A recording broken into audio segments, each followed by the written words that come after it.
Well, this was infinitely easier than what I thought it would be.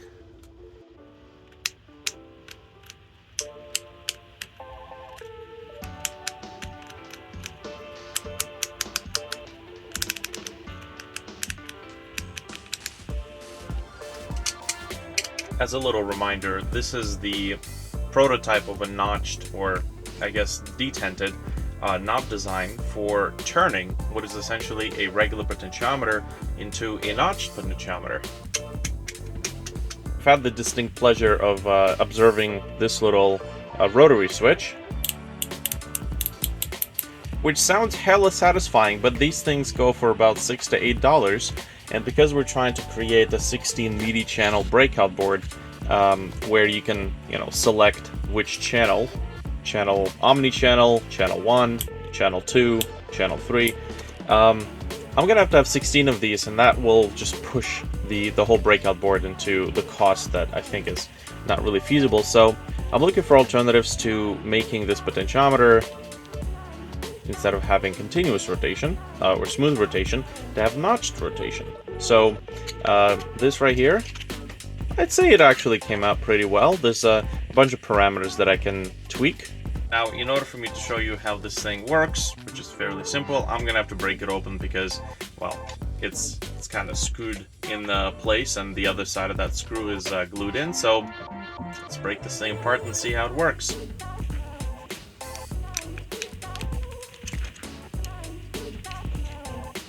Oh. Are we gonna be able to break this thing apart? We might not.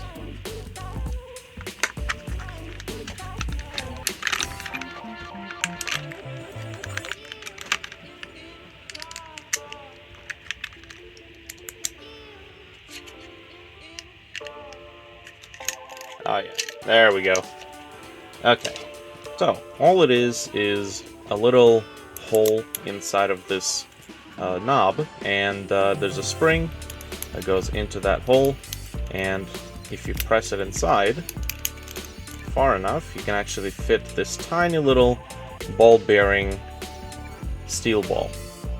And what that does is that moves along the ridges of this little socket, this little detented slotted path. Now, the number of these teeth can be adjusted in the CAD software, which technically I didn't even use CAD software, I used Blender for this. My 3D knowledge comes from video game development and 3D modeling and texturing, so Blender seemed to be the appropriate choice for this, instead of something like Fusion 360. So, if I were to carefully press that in, there we go. Obviously I can't let go anymore, because this screw right here used to be held by glue. But there you go. We have nice detented knobs. So I imagine I would be able to make this hole right here a lot larger, make this potentiometer go through that hole over here.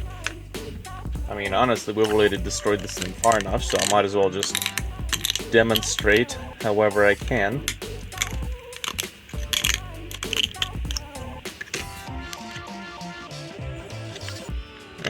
Yeah, sort of like this. So we'd have the potentiometer going through here. Obviously the shaft would have to be a lot longer, and I think I might want to go for this style of shaft. I think it's called, what, the D shaft?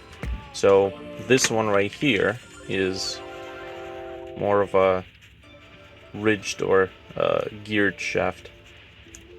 Can't quite recall what the proper name is, but this one allows us to have a screw that you tighten on the side of the knob. So it would be somewhere right here, or maybe right here. And then you would tighten it with a screwdriver, and that mounts it on top of the potentiometer. I think the biggest challenge would be to figure out longevity, because obviously this is 3D printed plastic. If you have a little ball bearing running across this, where the hell did it go? Yeah, whatever. If you have a ball bearing going across these ridges, it's gonna wear out the ridges, I would say, quite quickly. I don't know how fast, but it will happen. At the top of my head, I can't really tell you how fast they would get worn out, but I think it's fair to say that they won't really last forever. So either I have to use some sort of a plastic, some sort of very rigid plastic, something tough, or maybe even CNC out the ridges, but then CNCing takes a lot of time, so I might have to play around with possible solutions for this. Now, my next step with the whole endeavor is to set up the MIDI output circuitry from this little microcontroller. I just need to verify that the MIDI messages that this controller is receiving can be filtered out and sent out to the MIDI output. I am likely not going to be using this style of MIDI output jack. This is the DIN 5 jack technically. I placed an order for some panel mount MIDI jacks, which look kind of like this. They have a aluminum or steel cap with some panel mounting holes, and I think those look aesthetically better, and having panel mount MIDI jacks rather than these ones might be a little bit easier to work with in a modular sense. I don't know if these will really look good. Hey, I'm not gonna milk this video for what it essentially is, which is a tiny little step progress, but progress it is. So not bad.